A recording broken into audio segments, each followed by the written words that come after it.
Hey everybody, nice to meet you all. Nice to meet my fellow panelists. I've gotten to meet some of you in a previous call.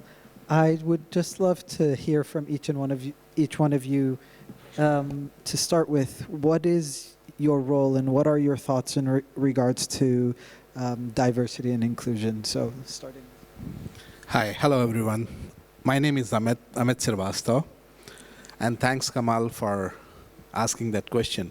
According to me, diversity is very important, because it gives us multidimensional aspect of what we are talking about. And healthcare, as we heard in the previous sessions, about the mental well-being, about how you can really figure out what we are targeting to.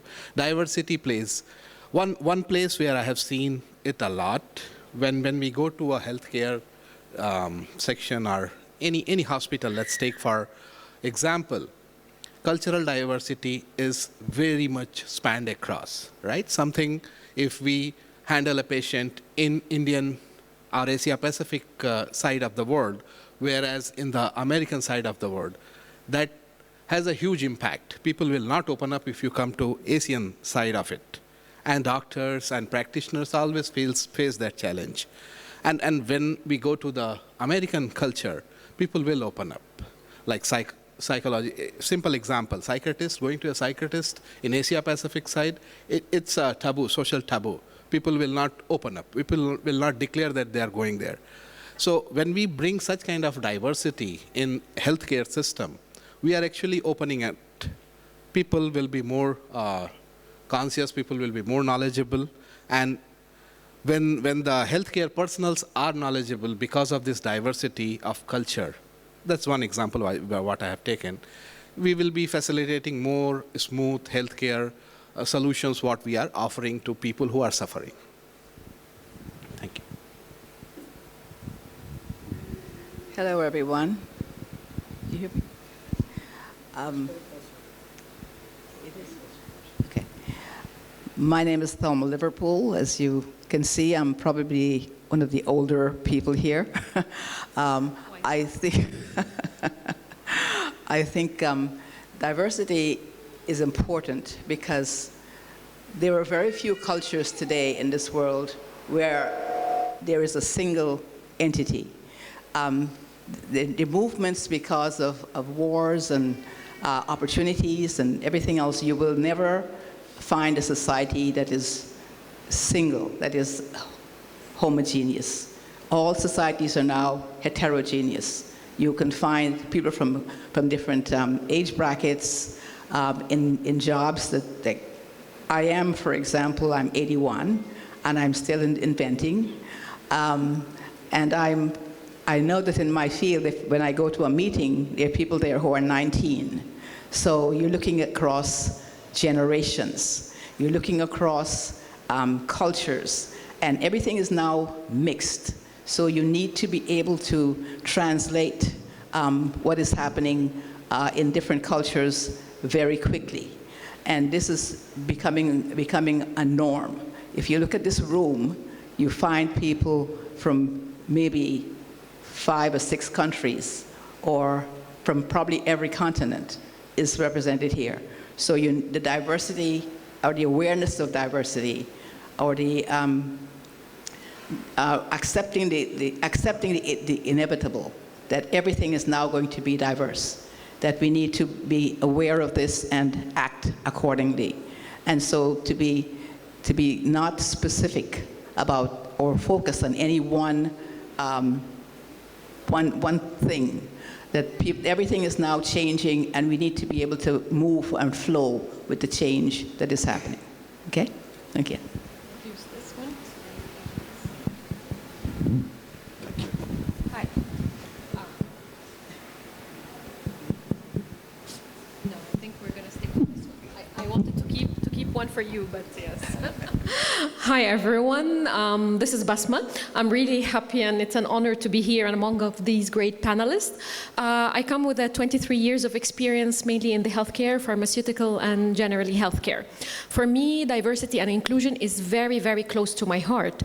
Being a woman in middle management, senior management, leadership, co-founder, managing director, I have seen it all across the 23 years. How the role of women have changed massively from 23 years ago till now, how we can see that, how we can see that the woman role has really evolved, especially in healthcare, which is a really, really male-dominated industry.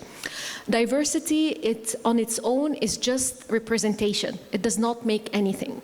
Inclusion on its own, also, it empower people. You include them in projects, you include them in decision maker, but without the psychological safety, all of this doesn't make sense. So when we put diversity and inclusion, plus we give our team, we give our people the psychological safety to express their feeling without being judged, without being labeled, without saying, oh, she's a drama queen, or all of these labels, then we are here writing the recipe for a high-performing team. That's why whenever it came up like diversity and inclusion and its role in leadership, that was a topic very close to my heart, and I would love to see the next 45 minutes with all the fellow panelists and how this interaction will go. Thank you so much. Please. Thank you, Basra. Good morning, everyone. My name is Darren Rolfe. I'm the CEO and founder of the Steps Together Group. We're based in the UK and soon to be international. We are a drug and alcohol provider of addiction and many other stress, wellness and burnout programs that we offer as well, which sits right underneath addiction. I'm very proud to say that I'm 25 years clean and sober from complete absence of mind-altering chemicals. That's why one of my goals in my life was to set up rehabs. Well, I only wanted to set up one little one, and it seems to have escalated. It seems to be a big problem in our world, where there's more stress, pressure, the economies, people turn to certain things. Everyone's got a go-to place. But what I've seen over the last 20 years of running treatment centres is the amount of diversity. As Basra clearly explained just now, there's lots going on in our world. Certainly from a UK point of view, we are getting 12% of clients from the UAE, Saudi, Europe, and we have to adapt. You know, it's so important. A human being is a human being, but understanding the culture, the language, adapting to that place where the client feels safe so they can open up freely. That comes with training, that comes with supervision, line management. You know, we can't sit still. Certainly running a business where we want the best outcomes, and the best outcomes is where a client leaves my treatment centre and says, I feel different, I've got the tools to go and live my life clean and sober, and then we do a robust discharge plan back to their place of where they've come from. Sometimes it's quite difficult culturally. For an example, I was doing a talk to the MOD in Abu Dhabi in October, and I have links with the Parliament and government, thankfully, and I asked the questions, you know, what don't I say was my first question. You know, how do I respect the room? How do I talk to the room? And I made one mistake, and I learned from it, and I'll share it openly. There was a panel like this, and I crossed my legs. There's a gentleman sitting to my left, and there was a woman sitting to my right. The gentleman grabbed my leg as if I had a gun in my hand. And I was going to make a joke out of it and say you can get my phone number afterwards, but it wouldn't have gone down very well. But I didn't understand that I was showing someone the bottom of my shoe, and it's disrespectful. So I'm sharing my experience. Maybe someone might not cross their legs if they ever did a talk to MOD in Abu Dhabi again, but diversity is very important. We've got to move with the times. So Don't grab my leg. Thank you. Good morning, everybody. I'm Abdul Halim Safi from Saudi Arabia.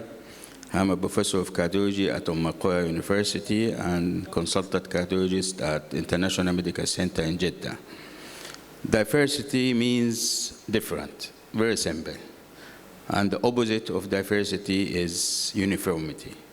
And there is nothing called uniformity because we all different. There is nobody like the other one, even that twins, they are not the same.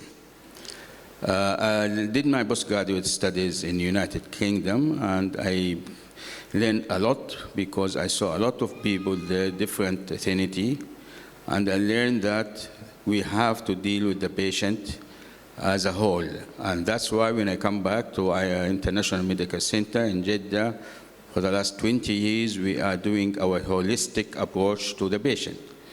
We are treating the mind, the soul, and the body, not only the body. And this is very important as a holistic treatment. I just give an example for this. I have a patient with 3 vessel disease. He needs open heart surgery. And he is from a group called Jehovah's Witnesses, if you know it. They are against blood transfusion. And I have to spend 2 hours with him, convincing him to have blood transfusion, but he refuses. And I have to convince him another way. We have to take his blood as a donation and keep it in our hospital for 8 weeks and bring him back after 8 weeks to do the operation and give him his own blood to save his life. So sometimes you have to do things you don't believe in it, but to save the patient and to save his life. I'm honored to be here today. Thank you. Hello, my name is Dier Dikaha, and basically diversity is this panel. Without us saying one word, if you just look at all 6 of us, that's diversity. Diversity is variety. Okay, well, the moderator, yes. So, but the 6 people that just spoke before me, this is variety, okay? I am a substance abuse counselor as well. I guarantee you, Darren and I might do it a little bit different, okay?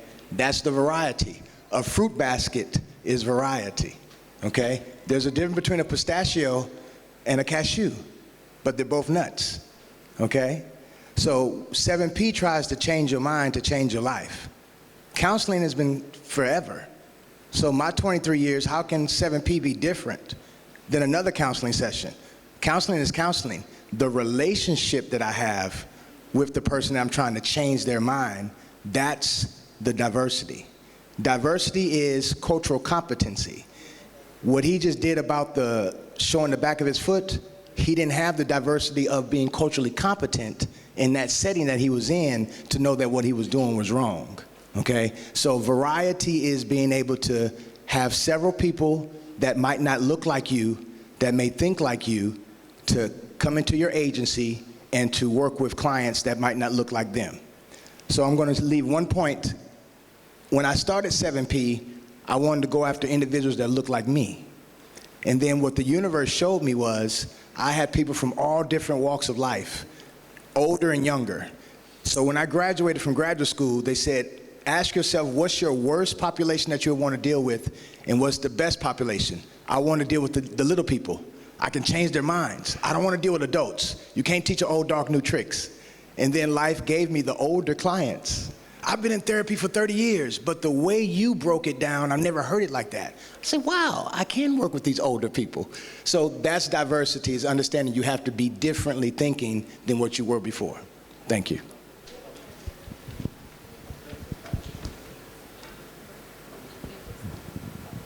Hello. Okay, perfect. Thank you, everybody. Yes, diversity is this panel. Diversity is it shows up in different ways. A little bit about why Sukoon Inc. was created. It's actually a meditation app, and it is the pinnacle of understanding diversity. So we took the neuroscience of the West with the knowledge and the wisdom of the East regarding meditation and how meditation manifests in so many beautiful ways.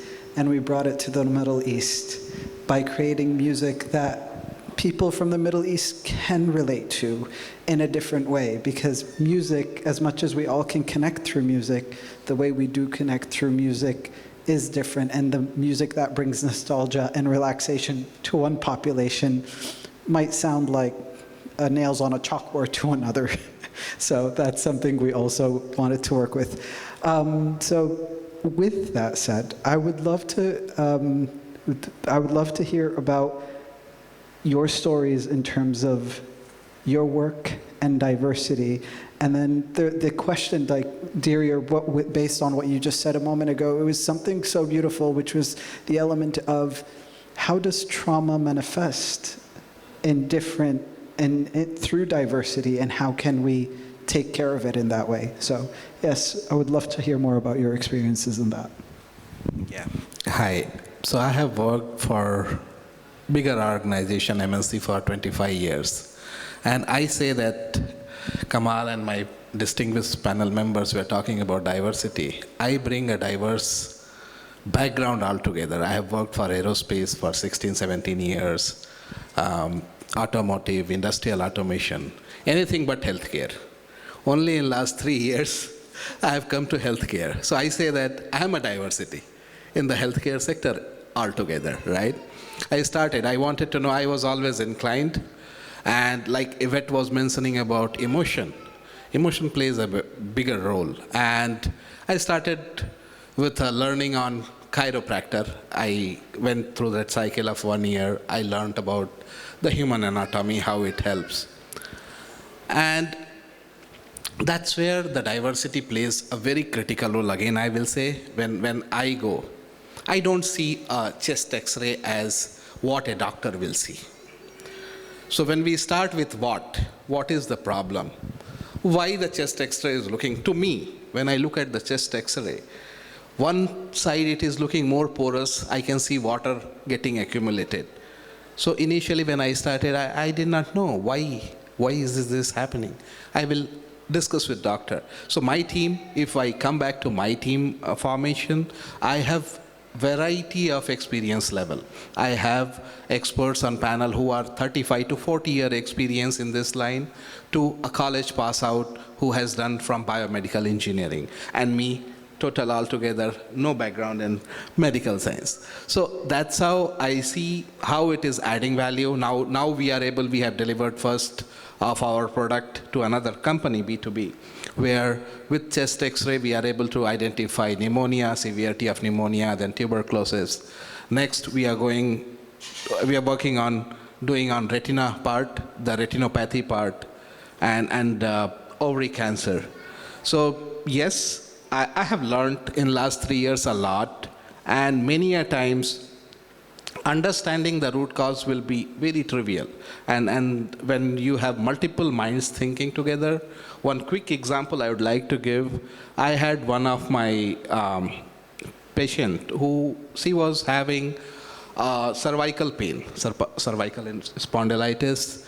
MRI shows no swelling, there is no abnormality in the spinal cord, but she has pain. Early morning she will have that sickness. And we went through the therapy, acupressure therapy, as well as the chiropractor pressure points. And there was it will be a momentary effect.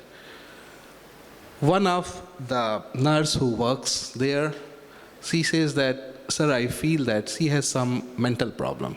And I did not agree with her at first go, because I was not able to visualize. I was simply thinking that there is a swelling, there will be a spondylitis problem. And then when we dig deep into it, we found out that there are stress which is causing her this pain, rather than the actual swelling due to a spondylitis. So a different eye, a diverse eye, she is a nurse, she has not gone through the rigorous training, she was just an apprentice, and she is able to figure out. So yes, multiple eyes can help us identify many things which you claiming yourself as expert many times misses. Thank you. Well, I am an innovator. I am an inventor. What I've invented is a way of taking care of the elderly people who are bedridden. I think of people who have children, babies, and think of a baby who depends on you totally for everything. You have to bathe them, feed them, and do everything for them, clean them. You have to anticipate their needs in certain situations. And what is happening today with elderly people, many of whom are bedridden, is that you have to do the same things for them as if they were babies. So what I did after observing a friend of mine who had an elderly husband who became more and more bedridden, I decided that that was a problem that could take some attention. So I have invented devices which will allow you to have your BMs in bed, also allow you to be bathed in bed, so you don't have to be taken to the bathroom. And what this will impact, this will impact the caregiver more than it will impact the patient. Because we know many caregivers who wind up sick themselves because they have to lift the patient, move them to the bathroom, move them back. And the difficulty of taking care of an elderly person is well known because people are taking care of their own parents. There are elderly women taking care of their husbands and vice versa. So this is not restricted to any region. If you are bedridden in South America, in Africa, right here in the Arab Emirates, in America, you are bedridden. You have specific needs, and everybody has the same needs. So humanity is reduced to being a person who is sick in bed and needs care. And this is what my company is beginning to do. So our products are not yet on the market. We have patented these products in various countries because we figure it will be helpful. So, and we are making our patents available for licensing. Anybody wants to use them, they can license the patents and use them. So I think this is a human problem, it's a diversity problem, and it's the diversity that applies to every person who is bedridden in the world who needs the particular care. And it should not be restricted to people who can afford it, because we know that the quality of care a person gets is pretty much based on their pocket. And we need to make that a little less dependent on money. And this is what we're trying to do. Thank you, that was inspiring. And again, to prove that this group is really diversified, so I'm gonna switch gears from patient care and from the practitioner point of view to the corporate point of view.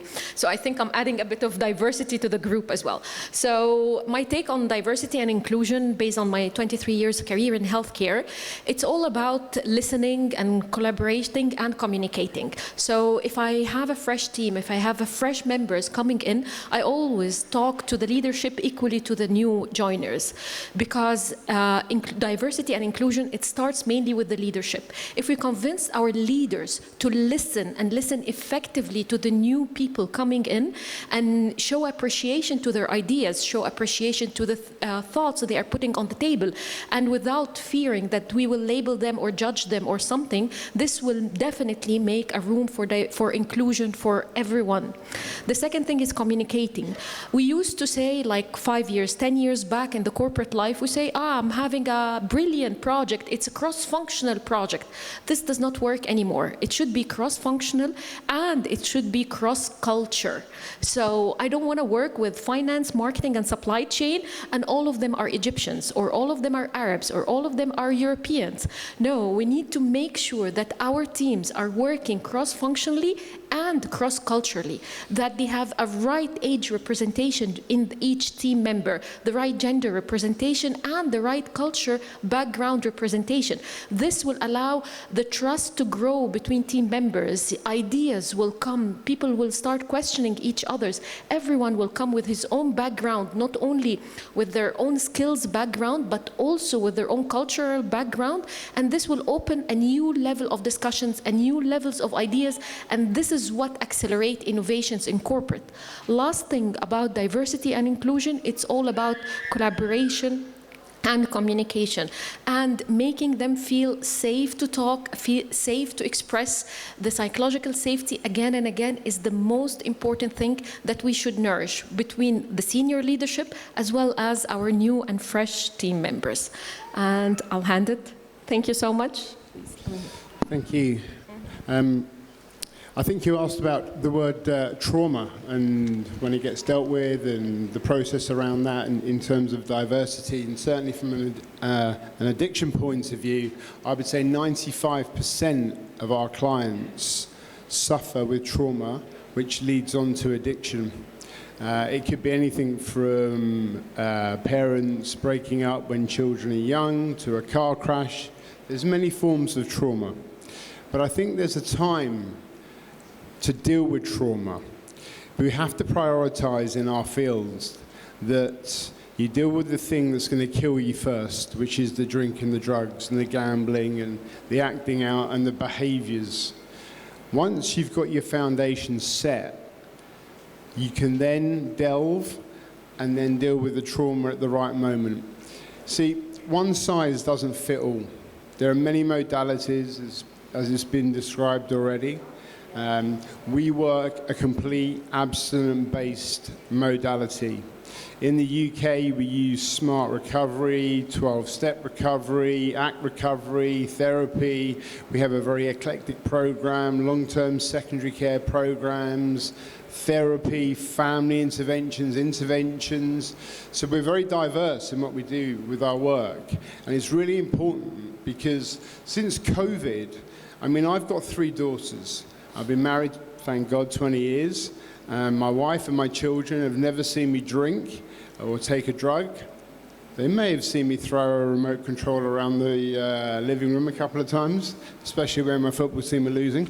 But, you know, the reality is trauma is something in our group that we do together. We identify it with the client because when someone's got a deep-rooted trauma, and it's spilling out of their guts, it could be harmful to actually deal with it in that moment, and then they're back into society with their feelings hanging out, and they've got no tools to deal with how to cope with their head, and they go back to taking drink or drugs or acting out, and it could kill them. So sadly, I've been to so many funerals of young men and women that have died between the age of 18 and 30.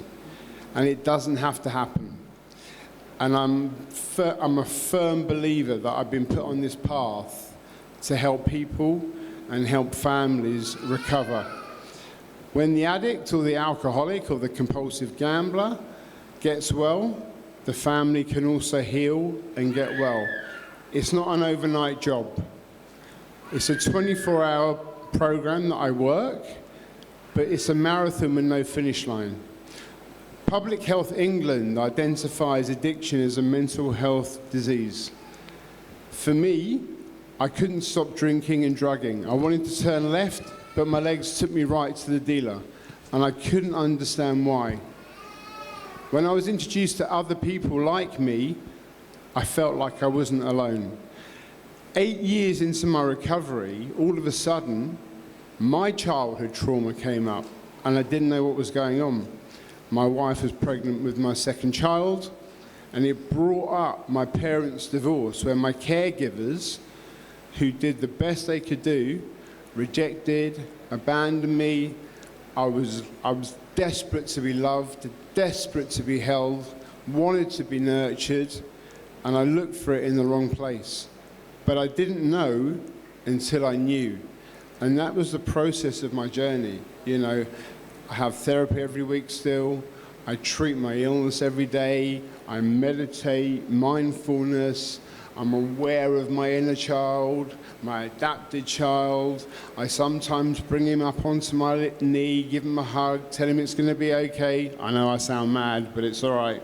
It works, trust me. It works, you know, and it's a real process. You know, a lot of people just have a stigmatism around addiction, that, you know, they stick a needle in their groin, or they live on a park bench drinking whiskey out of a brown paper bag, which must make them an alcoholic, you know. It's like telling a homeless person to go and buy a house. It doesn't work. I think I want to educate. So back in England, we're rolling out massive family programs to help people understand that drink, drugs, gambling, sex, work, spending, shopping, and the list goes on, are symptoms to the problem. The problem lies within. We heal within. So trauma, sometimes in the early stages of people's recovery, just needs to be identified and held until they're ready with a good foundation to deal with it. Thank you. I think we are lucky in Saudi Arabia, actually, because we have a strong family connection and relation. We meet every week, and we have a lot of things to do together. Just to give an example, a few days ago, my father-in-law passed away, and we have a 3 days funeral. This is our tradition, and hundreds of people is coming to us. And in these 3 days, we forget actually our loss, because we are busy, we are having good support from the people, from the family. I saw some of my family members I didn't see for a few years. They are in another city, not in the same city. And I think family, if you agree with me, is supportive, especially in addiction and in the treatment. I think one of the best things actually happening to our country is the family support, because we have, when I discuss the treatment for my patient, I have to bring the family to explain to them what is going on and how to treat the patient, and we need the support because this will improve the situation and make the recovery better actually and fast. I spent my last 30 years treating patients. I bought more than 500 pacemakers and devices, ICTs, and etc. But I will spend my next few years in preventing the disease.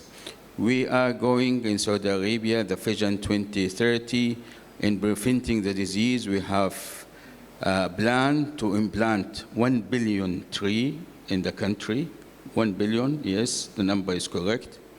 We have plans to make environment-friendly spaces for the people, for the youth, for the sports, and etc. So I think preventing the disease is better than treating. We have a lot of excellent hospitals. One of my colleagues, a cardiac surgeon, he did a robotic cardiac transplant surgery, which is very difficult surgery, but we need to prevent the disease to happen. And I think the coming years for Saudi Arabia in health will be better, and hope, inshallah, it will be much, much better than before. As I shared during my introduction, that I feel variety is the definition of diversity. But in order for the team to become better, we have to have education. That's why I led off with being culturally competent. I'm going to give you a story. In 2001, I was a caseworker, and there was an Asian client that I was working with, and 7P has a contract with Child and Family Services. So we work with children that have been taken from the home and put into foster care. So I was the caseworker for this particular 8-year-old, and the school system called Child and Family Services on this Laos family because there were little bitty marks all over the child's back.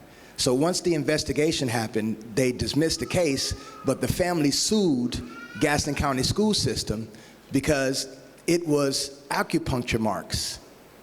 It wasn't abuse, okay? What's my point? That's being unculturally competent. This was a caseworker that was a licensed social worker that felt the need to call and remove this child from their environment that's safe. So in order for my team at 7P to be a better team to prevent issues like that, we have to be educated.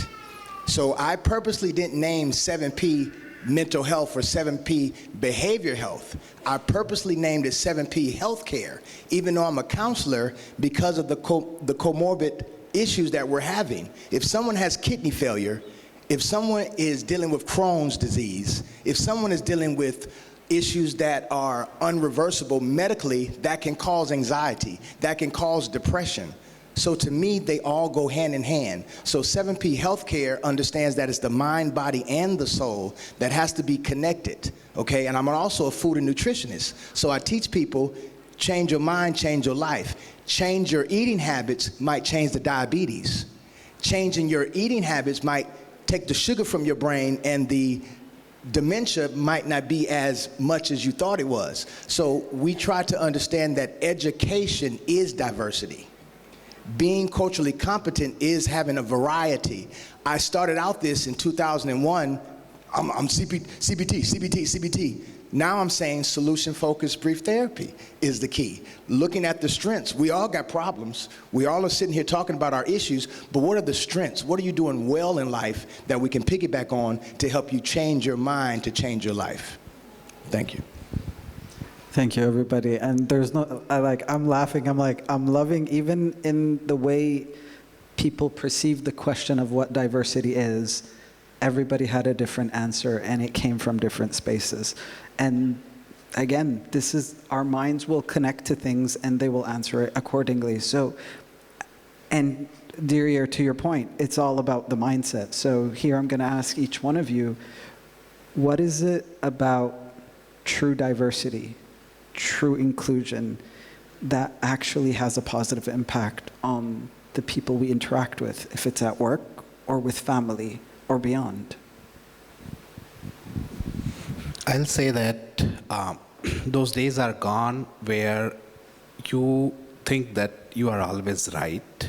And inclusion in today's era, the kind of advancement we are seeing in the society, the kind of technological advancement, the kind of fast life our next generation is seeing, inclusion is very much important.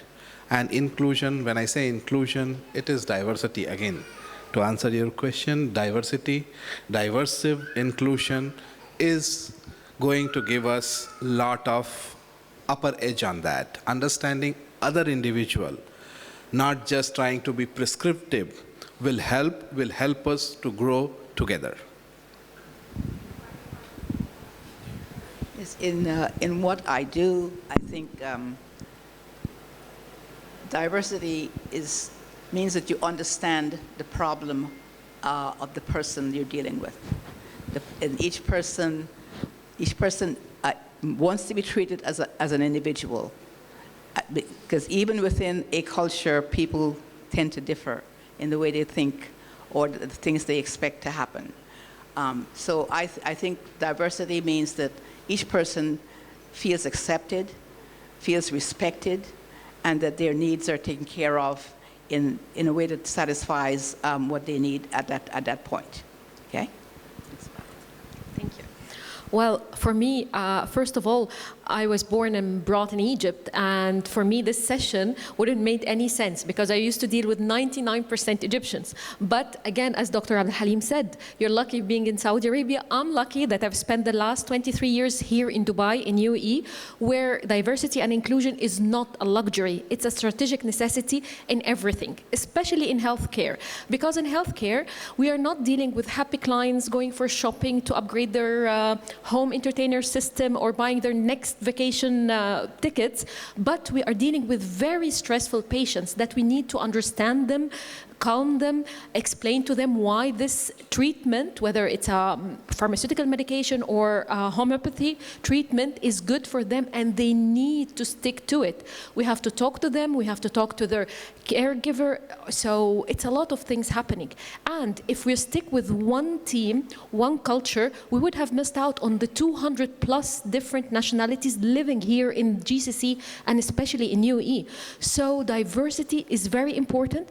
The culture culture diversity within the team, whether it's a pharmaceutical, starting a marketing communication to patient in order to make them stick to their medication in a better way, or it's for a healthcare a hospital or a clinic that they have hire a diverse team, so then they can they can explain to the patients why they have to stick to this treatment plan, how they have to come up for follow-up care. Then the satisfaction rate is going to be much higher. So I see that diversity right now, especially in UAE, it's not a luxury. It's really, really a strategic necessity, especially in healthcare, because we're not dealing with happy patients or happy client. We're really dealing with stressful patients. So we need to understand them linguistically, emotionally, and culturally in order to serve them better. Thank you. Thank you. Well, there's no two human beings that are the same in this world. I think we're all unique in our own rights, and I think that even the doctor mentioned about twins. I mean, I've got 2 twin nephews. I've got my best friends are twins. They look the same, but they don't behave the same, for sure. And, you know, being in a healthcare profession, the most important thing that we do, the first thing that we do is we do the pre-admission assessment and identify the client's needs. Some people eat halal meat, some people are vegan, some people need to pray 4 times a day, some people want a double bed, some people want different things. And we have to adapt to meet the client's needs, which is the most important thing. If we don't listen, we can't meet the client's needs.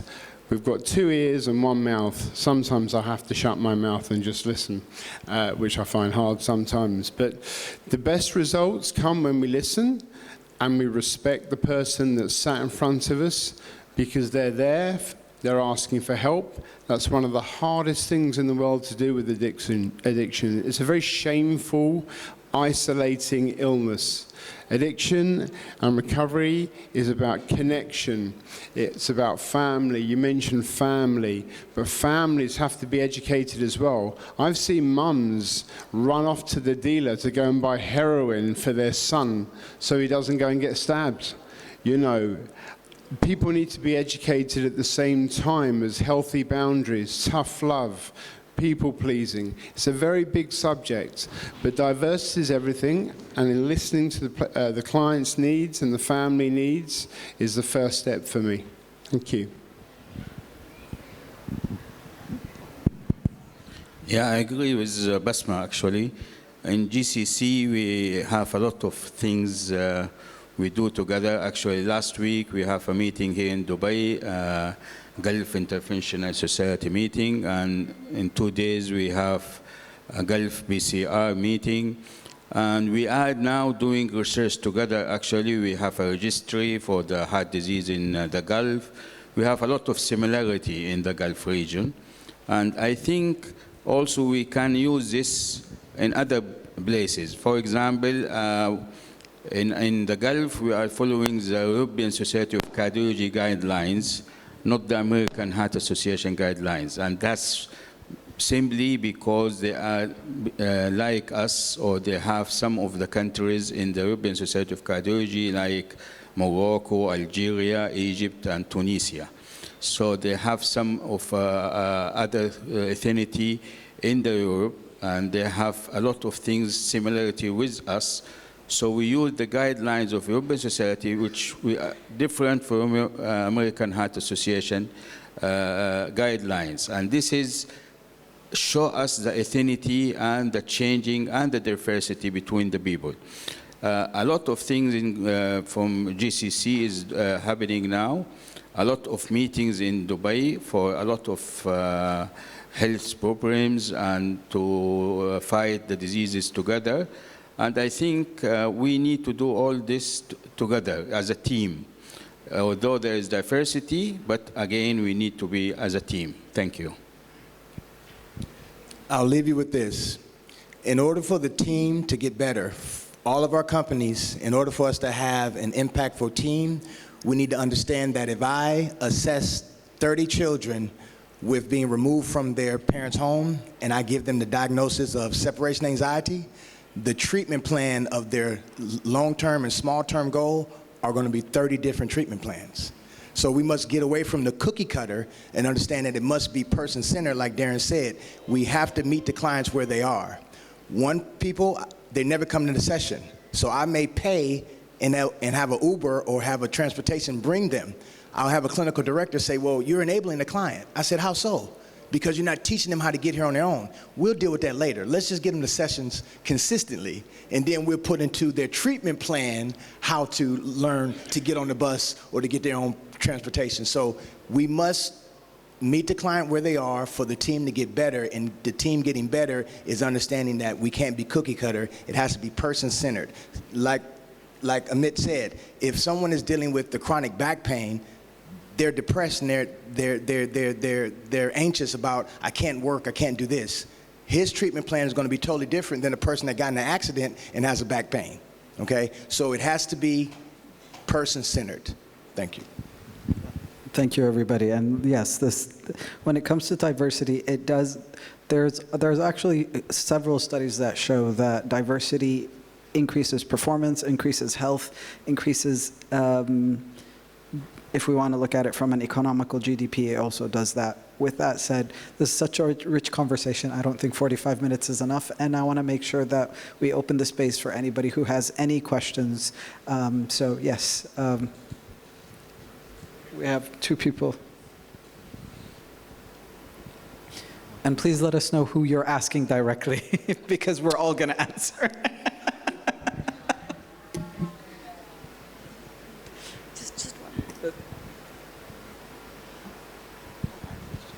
Yeah, right?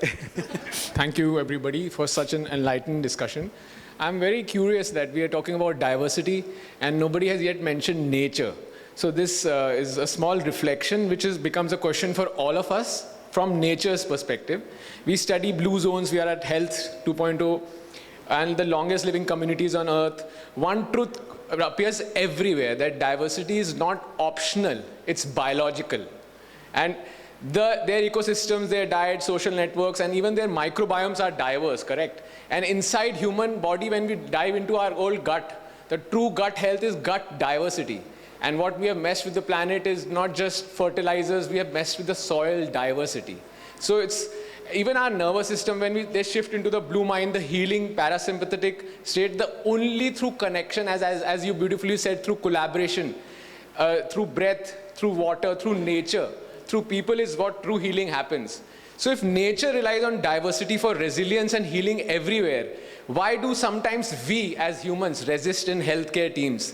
My question to the panel is how we can create healthcare environments which is being implemented at some parts of the world that just don't talk about diversity but function like nature. Like regenerative buildings are also coming up, where varied cultures, backgrounds, as you guys all beautifully put it, I loved the discussion, it was so aligned, and perspectives from a living ecosystem, because we humans are a superorganism. We stop forgetting connecting to the bacteria. We are not just our body, we are more microbial bacteria than more humans. Because when team mirrors the nature diversity, and they create coherence, innovation, and compassion, and that's where we shift really from the red mind to the blue mind for ourselves, for our patients, and would love to hear you, because I believe that whatever my journey, I'm a doctor, I'm a cancer surgeon, I run a 200-bedded hospital, but this biohacking and longevity journey is a very personal journey to me. It feels like I'm not doing this, nature is doing this through me, because when we talk about tech, advancements, somebody has to represent nature, and with the world growing so fast, only balance with nature, with things like between the sessions, I just went for a short grounding session. So this I do often, and this is like no use of tech needed here, right? Thank you. I can just answer you very simple, actually. We have a study called Bureau Study. It's done by Salim Youssef from Toronto, Canada. You can go and check the Bureau Study. And this study is done in 37 countries all over the world over the last 22 years, looking for the causes of the disease and preventing the disease. And although there's a lot of different people from India, Pakistan, Saudi Arabia, in the Middle East, Canada, USA, 37 countries, we came that there's a lot of things. The human being is a human being. Absolutely. Although there's different things, but human being is a human being. And we reach, we publish a lot of things, even in New England Journal of Medicine. And I think this can answer you because... Yes. No, so, see, this is not a question, this is a reflection for all of us. Like, we are all here brilliant minds, not just speakers, even the audiences are like brilliant mind, and we all are global change agents. And we need to incorporate nature and learn from nature. That's what the... Yes, So true. I'm just going to add, Jerry, I'm going to give it and then give it to Basma. But also, like, I just want to add to that. Like I said, diversity is a huge topic. Nature is part of it, but then there's the bigger question of the evolution, the actual heightened sense of evolution with that diversity. How does diversity support evolution? But if anybody else wants to answer, yes, please. Yeah, thank you for your question. And you look like you've done quite a bit of research on that part of the equation. So part of our program is to deal with the problem first, but the structure that we have, I mentioned mindfulness and meditation. I'm all right from the neck down when I don't take a drink or a drug. This is my problem. Absolutely. Right between my ears. I'm powerless over the first thought that comes into my head. It's normally go and eat a Mars bar. And then I stop myself, right? Because sugar is the biggest drug in the world, right? Or one of the biggest drugs in the world. So we have, and also neurodivergent clients and ADHD coaches that we have, 20-minute walks in green grass, be with nature, hug a tree, be in the rain, take your shoes and socks off. So coincidentally, before this, I was in El Salvador, again a very far away country, and there we were talking about similar things. So there, in the final day, the panelists, all of them walked barefoot. Like, this is again a human-made limitation that we need to walk with shoes. Like, and it was such a beautiful moment for everybody started taking off their shoes just for grounding. If I said that to a client that just walked into treatment, they'd run a mile. But I think we'd have to kind of slowly catch a monkey, they say, you know. But it's a very important part of the journey of recovery. It's the mindset. It's been mentioned several times up here today, and I'm really pleased you've mentioned it. So I'd like everyone to remove their shoes, take their socks off, and let's go barefoot around the room for maybe 5 minutes and see how we feel. But it's a very good point. And I wasn't being funny, by the way. It's a very good point. Thank you very much. Yeah. I would like to address the question of nature. Because the devices we have created, you cannot use a diaper in bed. You have to be there in different different material garments, which we have invented as well. So if you think of all the diapers that are worn by adults worldwide, where do they wind up? In the dump. Yeah. Yes, and especially if they have infectious diseases, they wind up in the dump. The rain falls and everything gets into the groundwater. The groundwater is recycled into what you drink through your pipe. So what we are trying to do here is to say, this will impact the value of your life, literally. So if we try to get rid of more, I don't want the diaper people to come after me and sue me. But you know, if we have less diapers being worn by adults, because now they are rivaling the diapers worn by children and babies. So this is what the world is getting to. So in a small way, we are trying to make a shift and to rebalance nature. Okay, that's my diversity. Just to piggyback off what you said, that is so true. I have property in Cameroon, and I do palm trees. And the only negative thing about palm trees is if you cultivate the land for palm trees for many, many years, it will kill the land. So you will still have to diversify, change the palm trees and put some plantains or something else. So you're exactly right. That's a very good point you made. Okay, last point, again, to add more diversity to this answer, the beautiful answer that everybody participated. From a corporate point of view, now all the corporates are being very cautious about the carbon dioxide emission and how to reduce it, and looking into their supply chain and the routes, the trucks, ships. So this all have been really, really studied well in the corporate. Also, you wouldn't even imagine, like I used to work in a pharmaceutical company, the water allowance per factory is measured to the millimeter. Like when you say, like, we have to do the deep cleaning of this factory because we're going to do an allergy product and we have to desensitize the whole factory, we cannot do it twice a month. We cannot do the production 3 times a month because the water allowance is really calculated to the ml. So I think everyone is becoming more cautious about the environment, whether it's from practitioner point of view, from corporate's point of view, but this has becoming a really, really hot topic like no one can ignore. Thank you. I saw you take... It's over here. In front. Yes, yes. Thank you very much. Azad Gurus from Jeddah, Saudi Arabia. My question to you is about healthcare. Now, we are all here unite us, which is health and our patients. Healthcare sector is a very complex sector where yet it's a most of the healthcare organizations are multinational organizations, so they have that awareness about diversity. But my question to you about, we have diversity in profession, and it will lead to conflict among healthcare team that might end up impacting negatively on patients. What is your recommendation on a practical approach for handling the diversity of professions among the healthcare team?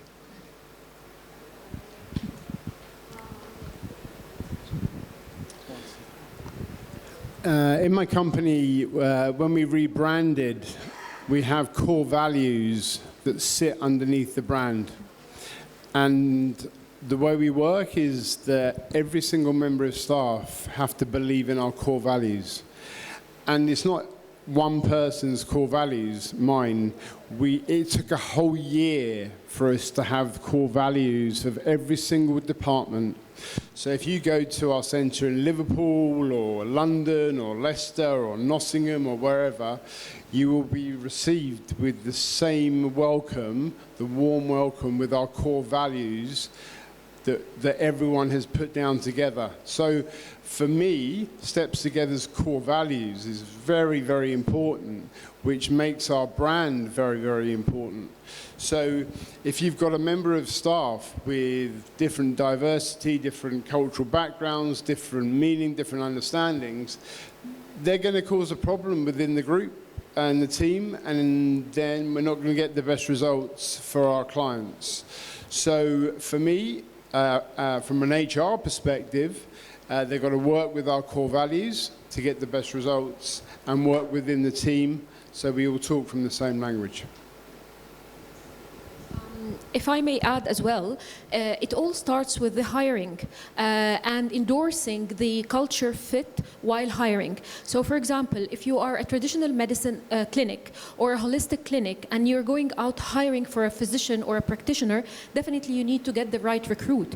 If you are a clinic or a hospital for oncology and chemotherapy, definitely you need to get the right practitioner or doctor with the right mindset. So it's all about the culture fit and how you do this very early stages of the hiring. When you do the screening, when you job post, now the job posts are not only about skills. You don't talk about, I need 1, 2, 3, I need 3, 5 years of experience, I need this degrees, but you also talk in your brief about the culture of the organization, your goal, your mission, what are you looking for? So when this is upfront, first of all, you're going to receive the right candidate, then the screening during the hiring phase is very, very important to make sure that this person, he or she, are culturally fit to my organization. Then everything else rolls out easier, whether it's a collaboration between teams, working together, cross-functional collaboration, everything becomes piece of cake later on.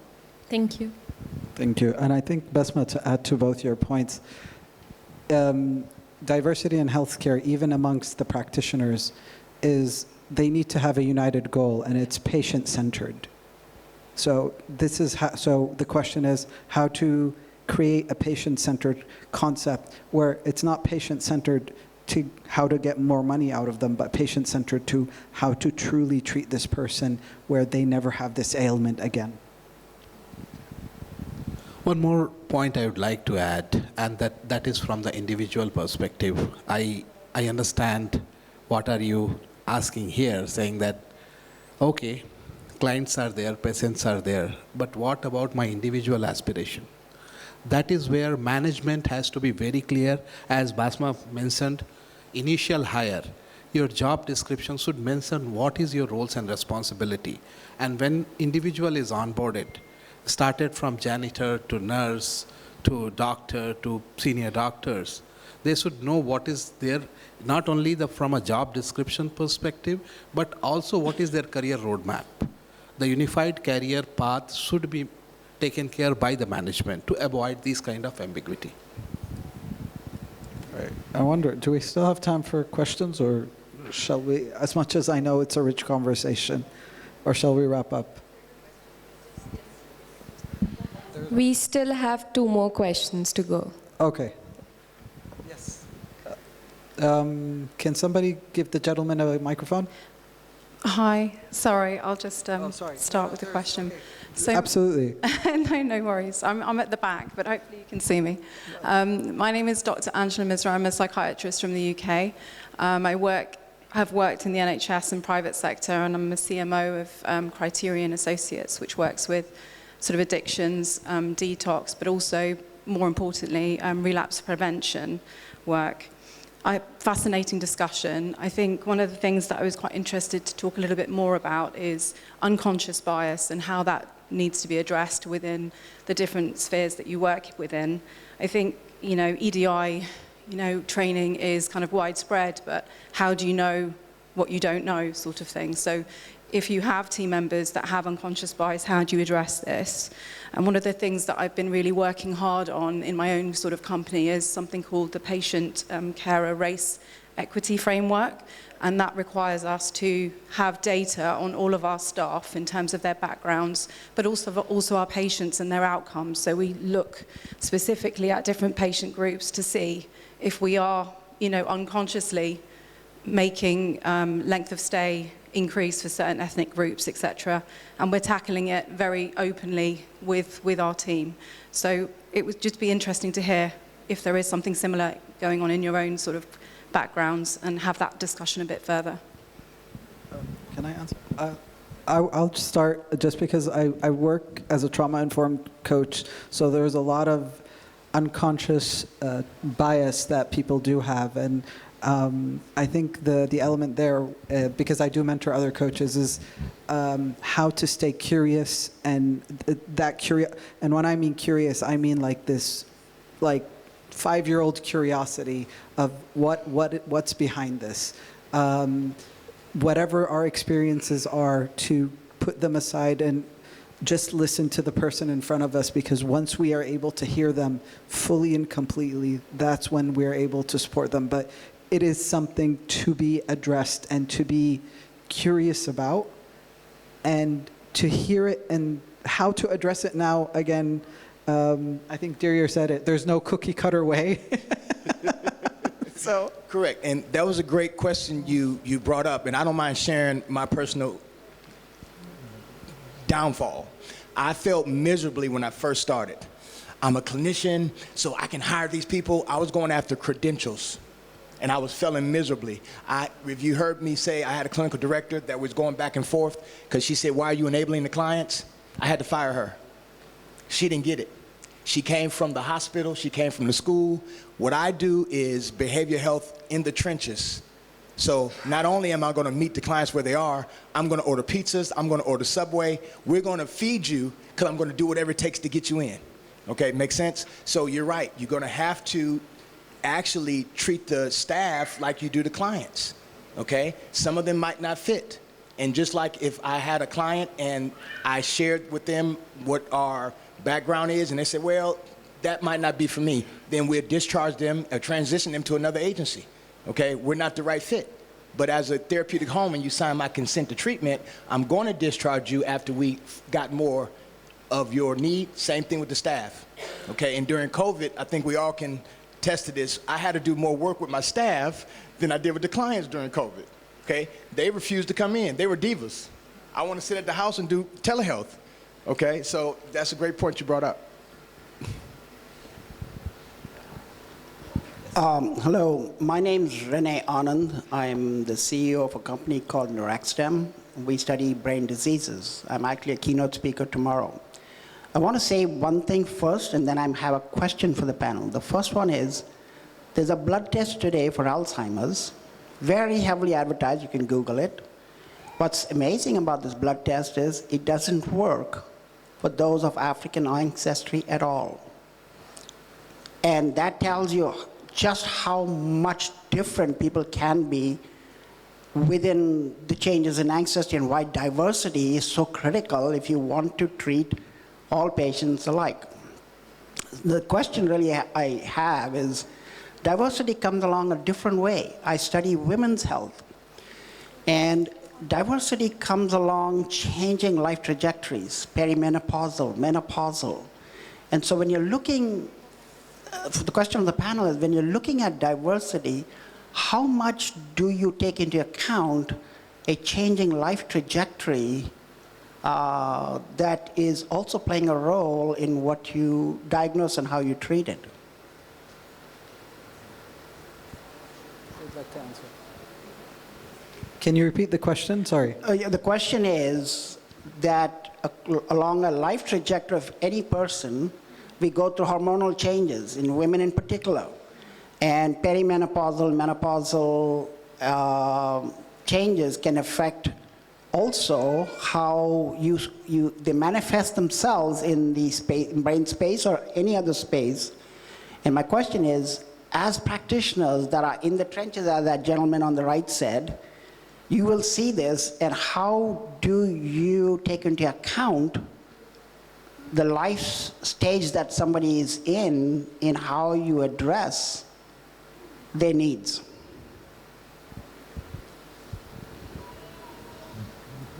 Well, a very interesting question, and I'm not a practitioner, I'm a pharmacist, and I don't practice. So I'm gonna answer, I give you from a purely corporate point of view.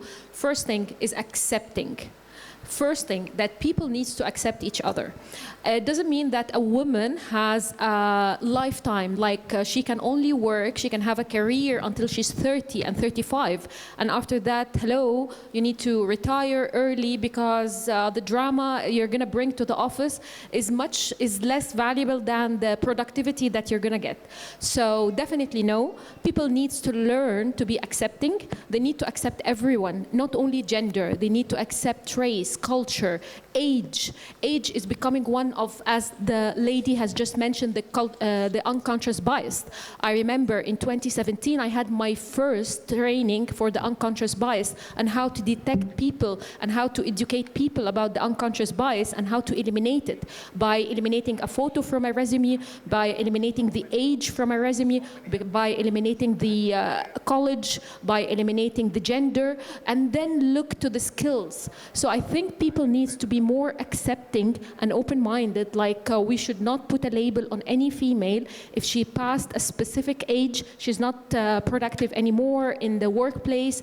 Well, we're gonna get more of a drama in the workplace rather than efficiency or wisdom, or whether she's gonna even be able to mentor other new generation, a new generation of females entering the workforce. They don't have to suffer like 20 years back or 30 years back when women were minority in the leadership and senior roles. So to mentor the young girls or the young women entering the workforce, I think, like we need them in the workplace, and just people need to be accepting.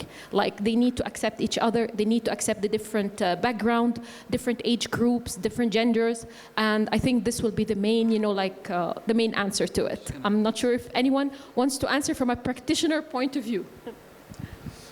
I'm just going to come back to my original comment about pre-admission assessments. I mean, we are what we are. We're a drug and alcohol provider. We help people with tools and get recovered.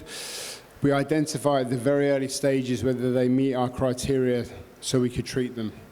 If we can't treat them because of comorbidity or their severe BMI is so low they need hospitalization, then we have partnerships, it's been mentioned, and we signpost to make sure we meet that client's needs. If we can't meet them, someone else can, and we collaborate with so many people. We've actually created, we've got a stand outside, you can have a leaflet on me, about the Accredited Partner Program. So we accreditate partners who are professionals, and we identify their criteria so we can signpost freely so that client's needs can be met. Because we can't meet everyone's needs, it's impossible. We are what we are, and we believe in what we believe in, and we've seen many people get well from that. So I hope that answers your question. I just want to add to that, when it comes to medicine, and even in anything else, like the first example that's coming to my head is the crash dummies for cars, where they realized those crash dummies were based on a male height and weight. So female car accidents were still extremely fatal to women. And until they became diverse in their research pool, they were able to include and make sure that this car is safe for all body types, not only one body type. So when it comes to medicine, taking that into consideration, how does the hormonal changes, depending on what age they are in their life, affect the medication or the treatment that they're having? Yeah. Last point which I would like to add, Dr. Rene, is, and I might be talking science fiction here, but what I envision that going forward, it is going to be persona-based treatment, right? Same medicine may not fit all. Gene-based therapy is the path forward. Persona-based therapy is the path forward.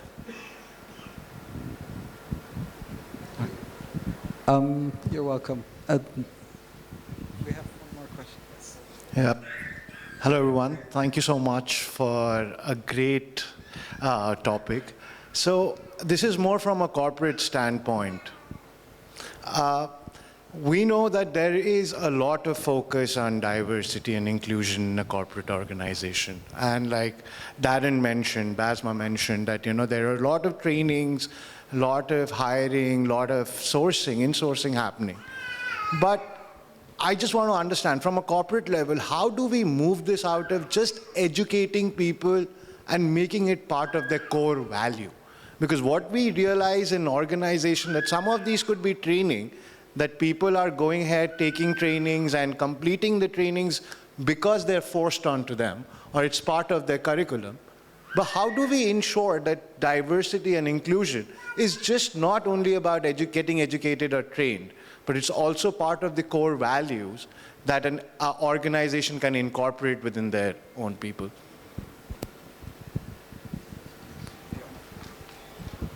Well, yeah, thank you. This is really a very interesting, and it's a very puzzling one, because no matter what you do, you need people to really believe in this and engagement. So you have corporate started doing culture days, and you celebrate every culture. You have even corporates are giving culture holidays. For example, we are living here in UAE. We celebrate, for example, we have public holidays in Eid al-Kabir, Eid al-Saghir, and then Ramadan. But then what about the other culture days, like people that I celebrate in my own country and I take it off in my own country? So some corporates started to introduce, especially in a heavily multicultural countries like UAE, they started introducing something called Culture Day. You can have 2-3 days on your own. You take it on your own because this is resembling a specific feast or a specific celebration in your home country.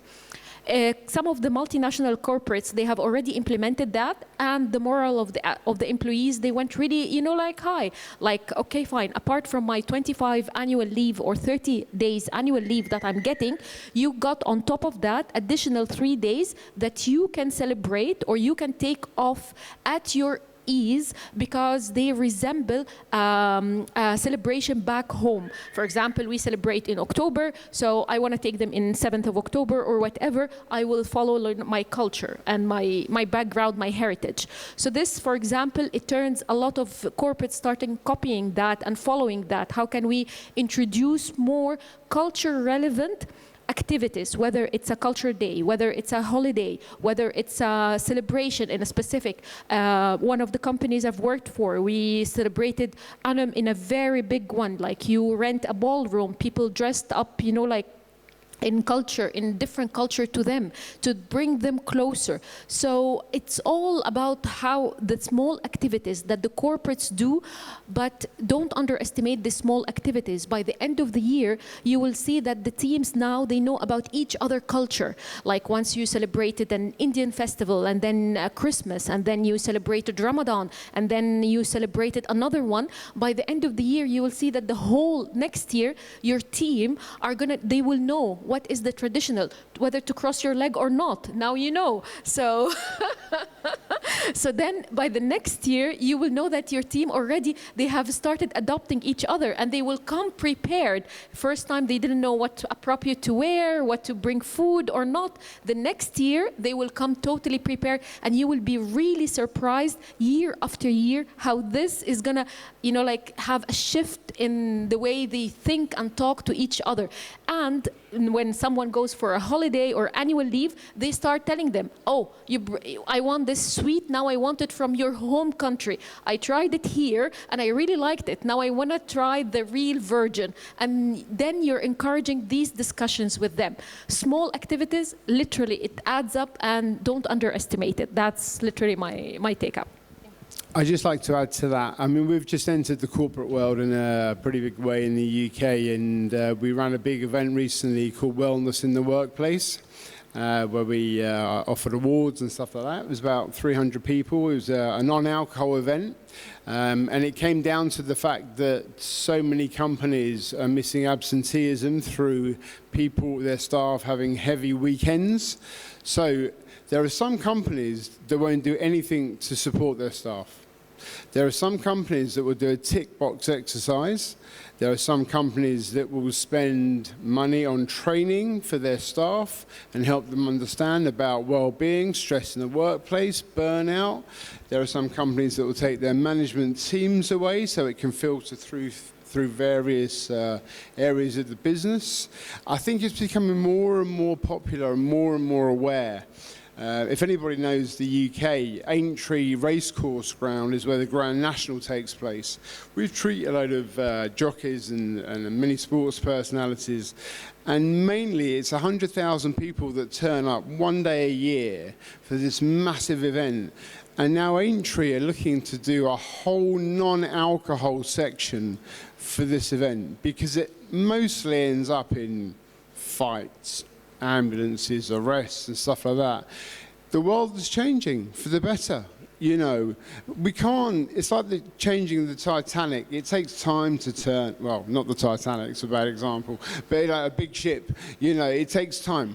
It just takes time. It's a very valid question, because at the end of the day, some companies only want their best sellers to get well, so they'll go and put them in treatment. The rest of them, if they're using, they'll throw them out of the company, you know. So it's a very up and down question, but we're trying to educate all the time. Good question. Just lastly, it's written policies and procedure versus applied application, okay? I'm certified in CPR, but let somebody start choking. You see what I'm saying? So that's what it is. You're right. They don't like it. It is forced on them. Okay. In DC, you have to have 20 hours of continuing education in order to be credentialed and accredited. So let's make it fun. Okay.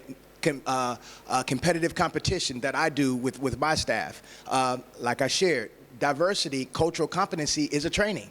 Workforce performance is a training. So make it fun, make it applied application, and then, like they said, let's come back 6 months from now and do the training again, take a little quiz at the beginning, take a quiz at the end. What have you learned? And then how can we apply this in the workforce with our clients? Wonderful. Let's all give them a huge, loud round of applause. Wonderful, comprehensive insights into teamwork, diversity, inclusion. Thank you so much.